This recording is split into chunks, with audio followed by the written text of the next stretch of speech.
Huge Hefner here, aka Dana White's nephew. All right, we got a fire video coming today. My uncle, Dana White, he announced, my co-host is coming in here. Give it up for Titan, ladies and gentlemen. Titan, the one and only. He's thundering out, so he's kind of scared. He's my thunder buddy. When you hear the sound of thunder, don't you get too scared. Just grab your thunder buddy and say these magic words. You gonna be part of the video again? Oh, he's a good boy. And I'm not like paying him in snacks to get him to do these videos, okay? He wants to be on camera. This is his decision, all right? My boy, this is his decision. I'm not one of those show parents, okay? Making him do this.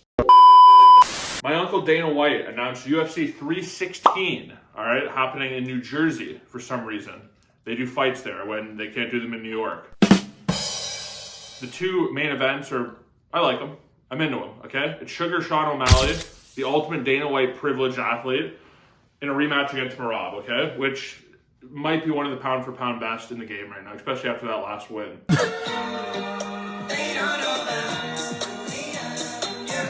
I think they're kind of rushing Sean into this rematch. I would have really liked to see Sean versus Corey Sandhagen, all right? Just kind of a striking matchup between two absolute spider monkey builds going at it. I think he almost kind of needed that win for confidence, all right? And in their first matchup, Sean O'Malley and Merab was at UFC, whatever it was, numbers are fake, at the Sphere, all right? And that was quite a letdown, I thought. Because even during the broadcast, you could see like in the actual stadium, they only showed the fights on those two smaller screens and not on the full screen. So it's just, you're pretty much paying for a screensaver. And even the ticket sales, I remember they were crazy at first and they went down to like very low prices the week of. And kind of the event, I thought as a whole was a bit of a letdown. I'm happy that my uncle Dana put that together just to do an event there and to see, hey, it could be a cool idea, you gotta go for it. I think it kind of was a bit of a letdown. And that fight in particular, O'Malley and Merab, kind of went how I thought it would go. Merab just kind of ragdolled him, and I know those last two rounds, Sean hit him with a body shot. Oh my goodness, he has momentum. I don't buy it. I think in the rematch, Merab ragdolls him again. I think right now he's a minus 275 favorite. So I'll definitely do a gambling episode when it's closer to the event. I think they're setting Sean up for not success. Right? I think they're going to sabotage their golden goose. And right now, there's a ton of content on YouTube about like, oh, the UFC doesn't have stars, kind of like a weird era for UFC. I've been a fan since 2005, okay? UFC 52, Chuck the Iceman Liddell, when he knocked out Randy Couture, okay? I was watching it with my uncles, and we had like copy, I think, of VHS way back in the day.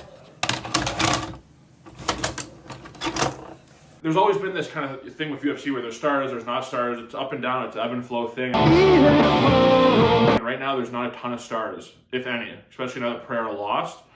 So I really think the UFC wants SUGA Sean to get in there and get a victory. If he loses this though, like I don't know if it's ever been done where a guy loses an immediate rematch for a title and ever gets the belt back again.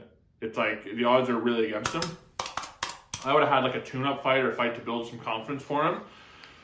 But they're giving him that rematch, so I think Merab wipes the floor with him again.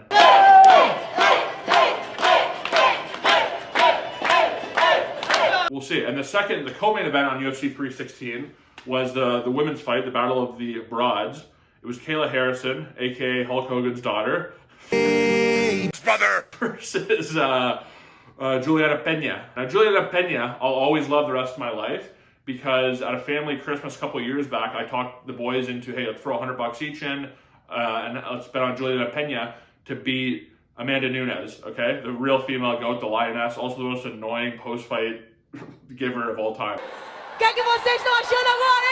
I got everyone to put some money in, and that first round, Amanda Nunes was just bullying her. And you're like, oh my God, I can't believe Huge Hefner talked us into this. that second round, she started getting her, and then Pena got her down and won. So that was the biggest gambling check I've won to date. Okay, not bragging. When we had a gambling sponsor, I'll say I went through their bookie and won it. I'll always have a special place in my heart for Juliana Pena, okay? In this particular matchup, Pena didn't look great against Raquel Pennington.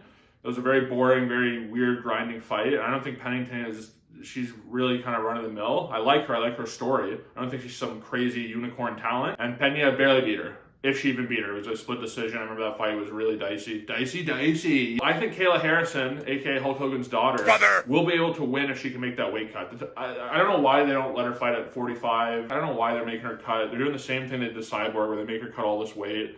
I think in Harrison's case, allegedly, I'm saying this allegedly, I have no insider information, I think she was on steroids, all right? And I think she's just not on as many steroids or on different ones because she looks totally different. And that's also the weight cut and, you know, manipulating water and stuff. Something I'm doing right now. Getting in shape. I have an upcoming match, possibly with Brendan Schaub. Okay, it might be him and I. $5 million on the line. $5 million to fight. Papa Rogan putting the money up. We'll see. We'll see what happens at the mothership. That's pussy. I got Kayla Harrison ragdolling Pena. All right, I think that's gonna happen.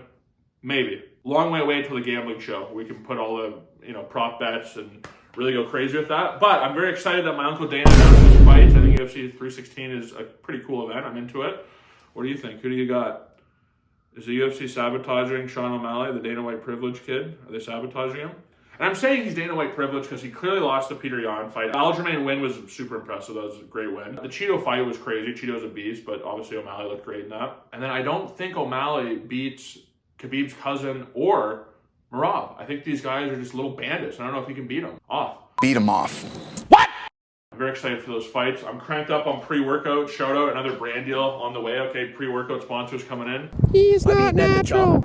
That's the video. Huge Hefner, aka Dana White's nephew. Like, subscribe. Suck me.